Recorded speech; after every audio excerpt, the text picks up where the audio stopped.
शुभ प्रभात शिक्षक साथियों। पिछले 1.5 महीने से मैं आप सभी के बीच सक्रिय नहीं रह पाया। इसका कारण यह रहा कि मेरे पूज्य पिताजी का स्वास्थ्य लगातार खराब चल रहा था। लंबे समय तक उनका अस्पताल में इलाज चला, लेकिन अंततः वे हम सबको छोड़कर इस दुनिया से हमेशा के लिए विदा हो गए। साथियों, उनके जाने के बाद परिवार की जिम्मेदारियां, उनके क्रियाक्रम और मानसिक स्थिति ऐसी रही कि किसी भी कार्य में मन नहीं लग पा रहा था। पिता का साया सिर से उठ जाना जीवन की सबसे बड़ी पीड़ा में से एक है। इस दुख से उबरना आसान नहीं होता, लेकिन समय और जिम्मेदारियां इंसान को फिर से खड़ा होना सिखा देती है। अब धीरे धीरे स्वयं को संभालने का प्रयास कर रहा हूं और पुनः आप सभी के बीच उपस्थित हो गया हूं। मन आज भी पूरी तरह सामान्य नहीं है, लेकिन जीवन रुकता नहीं है और शायद यही जीवन का सबसे बड़ा सत्य है। तो साथियों, आज से आप सभी को पहले की तरह शिक्षा एवं शिक्षक संबंधित सभी महत्वपूर्ण अपडेट नियमित रूप से मिलती रहेंगी तथा शिक्षा संवाद की जो वीडियो है वो भी आपको प्रत्येक दिन इस चैनल पे देखने को मिल जाएगी। इस घड़ी में आप सभी के स्नेह, सहयोग और दुआओं के लिए हृदय से आभार। मन तो नहीं लग रहा काम में, लेकिन क्या ही कर सकते हैं। The show must go on. स्वागत है साथियों शिक्षा संवाद की आज के इस अंक में, जहां सबसे पहली बड़ी अपडेट निकल के आ रही है। अब हर महीने 11 सरकारी स्कूलों की मॉनिटरिंग करेंगे डीईओ। जी हां शिक्षक बंधुओं, बिहार शिक्षा विभाग ने सरकारी विद्यालयों की व्यवस्था सुधारने और शिक्षा गुणवत्ता बढ़ाने के लिए नई मॉनिटरिंग व्यवस्था लागू की है। अब डीईओ हर महीने 11 सरकारी विद्यालयों का निरीक्षण करेंगे, जबकि बीईओ को प्रत्येक माह 25 विद्यालयों की निगरानी की जिम्मेदारी दी गई है।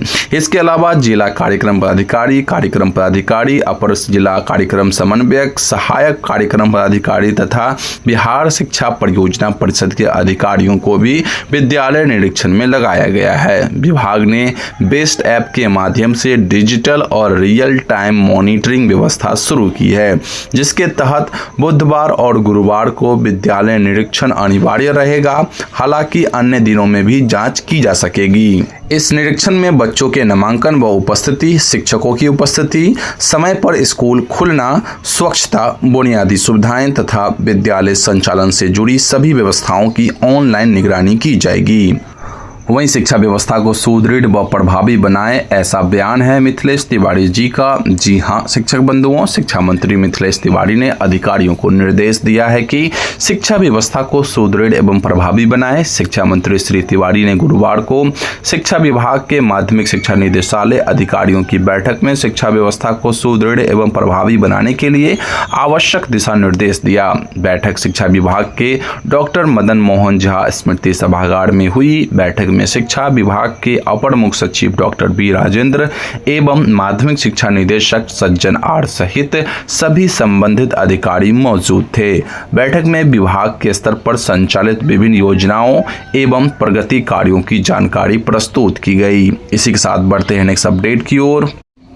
तो जनगणना में लगे शिक्षकों को स्कूली कार्य से मुक्त रखने की मांग। जी हां शिक्षक बंधुओं, जनगणना कार्य में लगे शिक्षकों को स्कूली कार्य से मुक्त रखने की मांग की है। बिहार राज्य प्रारंभिक शिक्षक संघ के अध्यक्ष प्रदीप कुमार पप्पू ने कहा है कि जनगणना के पहले चरण में 31 मई तक मकानों का सूचीकरण होना है। इस कार्य में प्रगणक एवं पर्यवेक्षक के रूप में लगे शिक्षकों को विद्यालय अवधि के बाद या पहले जनगणना कार्य के निर्देश दिए गए हैं। इससे 31 मई तक मकानों के सूचीकरण के कार्य पर असर पड़ सकता है। उन्होंने पूर्व की तरह जनगणना में लगे शिक्षकों को विद्यालय कार्य से मुक्त रखने की आग्रह शिक्षा विभाग से किया है। हालांकि साथियों, न केवल बिहार राज्य प्रारंभिक शिक्षक संघ बल्कि बिहार के तमाम शिक्षकगण जो है इसकी मांग कर रहे हैं। वहीं मैट्रिक और इंटर पास छात्र छात्राओं को मिलेगी प्रोत्साहन राशि। बिहार शिक्षा विभाग ने वर्ष 2026 में मैट्रिक और इंटर परीक्षा पास करने वाले छात्र छात्राओं के लिए मेधा सॉफ्ट पोर्टल 25 मई से खोलने का निर्देश जारी किया है। पोर्टल के माध्यम से मुख्यमंत्री बालक बालिका प्रोत्साहन योजना एवं विभिन्न मेधावृत्ति योजनाओं के लिए ऑनलाइन आवेदन लिया जाएगा। शिक्षा विभाग के निदेशक प्राथमिक शिक्षा सह नोडल पदाधिकारी ने NIC को पोर्टल शुरू करने के लिए पत्र भेजा है। इसके तहत छात्र छात्राएं मुख्यमंत्री बालिका प्रोत्साहन योजना, विद्यार्थी प्रोत्साहन योजना, SC ST पिछड़ा एवं अत्यंत पिछड़ा वर्ग मेधावृत्ति सहित कुल 7 योजनाओं का लाभ लेने के लिए आवेदन कर सकेंगे। याद रखना है साथियों, 25 मई से ये मेधा सॉफ्ट पोर्टल ओपन हो जाएगी। वहीं बिहार में लागू होगा कोचिंग कानून, रजिस्ट्रेशन अनिवार्य। बिहार सरकार राज्य में कोचिंग संस्थानों को नियंत्रित करने के लिए नया कोचिंग कानून लागू करने की तैयारी में है।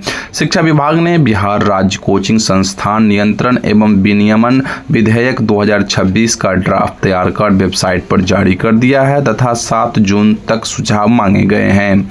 प्रस्तावित कानून के तहत सभी कोचिंग संस्थानों का रजिस्ट्रेशन अनिवार्य होगा और शिक्षकों की न्यूनतम योग्यता स्नातक तय की जाएगी। राज्य स्तर पर 13 सदस्यीय प्राधिकार तथा हर जिले में जिलाधिकारी की अध्यक्षता में 11 सदस्यीय कमेटी बनाई जाएगी जो कोचिंग संस्थानों की मॉनिटरिंग और दिशा निर्देश जारी करेगी। शिक्षा विभाग की रिपोर्ट के अनुसार बिहार में वर्तमान में 12,761 कोचिंग संस्थान संचालित है, जिनमें करीबन 9.94 लाख छात्र छात्राएं पढ़ रहे हैं। वहीं हाई कोर्ट से मिली बड़ी राहत, अब मनचाहे जिले में मिलेगी पोस्टिंग। जी हां शिक्षक बंधुओं, पटना हाई कोर्ट ने फरवरी 2024 में सक्षमता परीक्षा पास करने वाले एक्सक्लूसिव शिक्षकों को बड़ी राहत देते हुए मनचाहे जिले में पोस्टिंग का अधिकार दे दिया है। न्यायमूर्ति आलोक कुमार सिन्हा की एकल पीठ ने कुमार गौरव समेत 350 से अधिक शिक्षकों की याचिकाएं मंजूर करते हुए प्राथमिक शिक्षा निदेशक का 21 दिसंबर 2024 का आदेश रद्द कर दिया है। इस आदेश के तहत शिक्षकों के औपबंधिक नियुक्ति पत्र रद्द कर पोस्टिंग पर रोक लगाई गई थी। कोर्ट ने माना कि सक्षमता परीक्षा के समय शिक्षकों को 3 जिलों के विकल्प देने की सुविधा दी गई थी, जिसे पोस्टिंग से पहले राज्य सरकार ने समाप्त कर दिया था। अब हाई कोर्ट के फैसले के बाद शिक्षकों को चयनित विकल्प के अनुसार जिले में पोस्टिंग का रास्ता साफ हो गया है।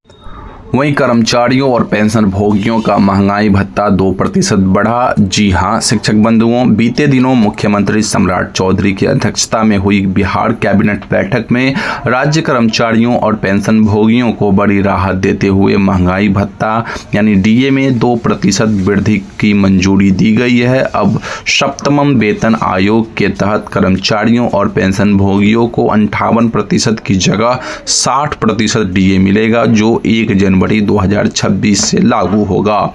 वहीं छठे वेतनमान वालों का DA 257% से बढ़ाकर 262% तथा पंचम वेतनमान वालों का 474% से बढ़ाकर 483% किया गया है। कैबिनेट ने इसके साथ इलेक्ट्रिक वाहन नीति, चार्जिंग स्टेशन विस्तार, रोजगार सृजन और बिहार को आर्टिफिशियल इंटेलिजेंस के क्षेत्र में अग्रणी बनाने से जुड़े कई महत्वपूर्ण प्रस्तावों को भी मंजूरी दी है। वहीं बिहार शिक्षा विभाग का निजी स्कूलों के लिए सख्त आदेश जारी। जी हां शिक्षक बंधुओं, बिहार शिक्षा विभाग ने निजी विद्यालयों के लिए नया आदेश जारी करते हुए फीस, किताब, यूनिफॉर्म और अन्य शुल्कों की पूरी जानकारी स्कूल के सूचना पट और वेबसाइट पर देना अनिवार्य किया है। बिना निर्धारित प्रक्रिया के फीस वृद्धि नहीं की जाएगी तथा पुनर्नामांकन सहित प्रतिबंधित शुल्क लेने पर रोक रहेगी। अभिभावक अपनी सुविधा अनुसार किसी भी दुकान से किताबें और यूनिफॉर्म खरीद सकेंगे। स्कूल किसी विशेष दुकान या ब्रांड के लिए बाध्य नहीं करेगा। साथ ही साथ बार बार यूनिफॉर्म और किताबों का पैटर्न बदलने पर भी रोक लगाई गई है। नियमों का उल्लंघन करने वाले निजी विद्यालयों पर कार्रवाई और मान्यता रद्द करने तक की व्यवस्था की गई है। इसी के साथ बढ़ते हैं नेक्स्ट अपडेट की ओर। वहीं इंटर एडमिशन 2026 के हवाले से बड़ी अपडेट निकल के आ रही है, जहां पे आवेदन की जो अंतिम तिथि है 18 मई तक बढ़ा दी गई है। बिहार विद्यालय परीक्षा समिति ने सत्र 2026-28 में इंटरमीडिएट नामांकन के लिए OFSS पोर्टल पर ऑनलाइन आवेदन की अंतिम तिथि बढ़ाकर 18 मई 2026 कर दी है। अब बिहार बोर्ड, CBSE, ICSE सहित अन्य बोर्ड से 10वीं पास विद्यार्थी 14 मई से 18 मई तक ऑनलाइन आवेदन कर सकेंगे। समिति ने स्पष्ट किया है कि यह अंतिम मौका है और इसके बाद तिथि का विस्तार नहीं होगा। छात्र OFSS वेबसाइट के साथ गूगल प्ले स्टोर पर उपलब्ध OFSS बिहार इन्फो ऐप के माध्यम से भी जानकारी प्राप्त कर सकते हैं। आवेदन से जुड़ी समस्याओं के लिए हेल्पलाइन नंबर भी जारी किया गया है साथियों, जो कि आपके स्क्रीन पर दिख पा रही होगी। फिलहाल बढ़ते हैं हम नेक्स्ट अपडेट की ओर और जानते हैं अगली बड़ी अपडेट को। तो साथियों, किसी भी हाल में बंद नहीं होगा MDM, गड़बड़ी पर होगी कार्रवाई। जी हां शिक्षक बंधुओं, बिहार शिक्षा विभाग के मध्याह्न भोजन योजना निदेशालय ने सभी जिलों को निर्देश जारी कर कहा है कि किसी भी परिस्थिति में स्कूलों में मध्याह्न भोजन योजना बाधित नहीं होनी चाहिए। विभाग ने भोजन की गुणवत्ता, स्वच्छता और सुरक्षा पर विशेष ध्यान देने को कहा है। आदेश में स्पष्ट किया गया है कि बच्चों को भोजन परोसने से पहले भोजन चखना अनिवार्य होगा तथा इसकी एंट्री चखना पंजी में करनी होगी। स्कूलों और केंद्रीकृत रसोइयों घरों में भोजन भंडारों की साफ सफाई सुनिश्चित करने के निर्देश दिए गए हैं। विभाग ने चेतावनी दी है कि लापरवाही या असुरक्षित व्यवस्था पाए जाने पर संबंधित जिम्मेदार लोगों के खिलाफ सख्त कार्रवाई की जाएगी। तो साथियों, ये थी आज की वो सारी अपडेट जो कि शिक्षा विभाग से निकल के आ रही थी, मैंने आपको इन्फॉर्म कर दी। अब मिलेंगे आपसे अगली वीडियो में, तब तक के लिए बने रहिए चैनल के साथ। जय हिंद।